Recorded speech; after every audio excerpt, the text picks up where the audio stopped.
नमस्कार दर्शक बंधु आज आमे जानिबा ज्योतिष शास्त्र रे सेही भाग्यशाली राशि गुड़िक विषय जार उपरे माता लक्ष्मी कृपा सर्वदा लगी रही। सेही राशि भाग्य 2024 ठारू आरंभ करी 2040 पर्यंत अत्यंत खुशी प्राप्त हेबो। एही राशि को निजर जीवन रे बहुत बड़ बड़ सफलता मिलिबा पाई जाउछि। एहार कुंडली रे 50 वर्ष परे राजयोग बनुछि। तेणु दर्शक बंधु आसंतु जानिबा कौन से भाग्यशाली राशि गुड़िक एवं एही राशि मानकु कौन सब लाभ मिलिबा पाई जाउछि। एही राशि मानक भक्ति रे माता लक्ष्मी बहुत प्रसन्न रहिछंती, जहा फल रे एही लोक माने नुआ नुआ कीर्तिमान स्थापन करिबा सहित निजर अलगा परिचय सृष्टि करिवे, नुआ नुआ सफलता हासिल करिवे। एही राशि माने दिनकु दिन उन्नति और सफलता हासिल करिवार उपाय एबे पाखई पाखई आसुछि।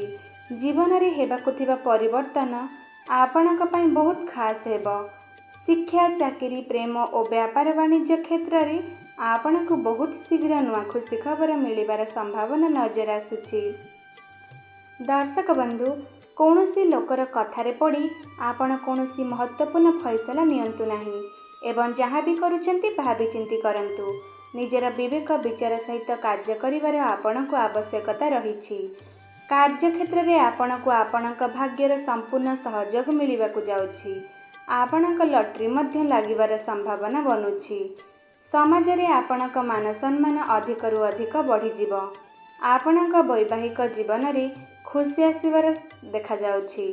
संतान मानक तरफरु कोनोसी उपहार मध्य मिली पारे। भाग्य चमकिबा कारणरु आपणकर सबु अटकी रहिथिबा कार्य खूब शीघ्र आरंभ हेबो। समाज रे आपणकर मान सम्मान मध्य बढ़ी जिवो। जेउ माने अविवाहित रहिछंती सेमानकर विवाहर योग एई वर्ष रे बनुछि। चाकरी क्षेत्र रे आपणकु पदोन्नति प्राप्ति हेबो। व्यापार रे चली आसुथिबा समस्या दूर हेबो। आय करिवार नुआ दिग खोलिबा पाई जाउछि। आगामी परीक्षा रे मध्य आपणकु सफलता हासिल हेबा पाई जाउछि। तेबे दर्शक बंधु जेउ भाग्यशाली राशि गुड़िक विषय आमे एठारे कथा हेउछंती सेही राशि गुड़िक हेउछंती कुंभ राशि, मकर राशि, सिंह राशि, मेष राशि, कन्या राशि एवं तुला राशि। तेबे दर्शक बंधु एही राशि गुड़िकर घर को आसिबे माता लक्ष्मी एवं छप्पर फाड़ी माड़ी आसिबो धन संपत्ति। आशा करुछि आपण मानक मोर एही भिडियोटी निश्चय पसंद आसिथिबो। पसंद आसिथिले आम चैनल को लाइक, शेयर और सब्सक्राइब निश्चय करि दियंतु। धन्यवाद।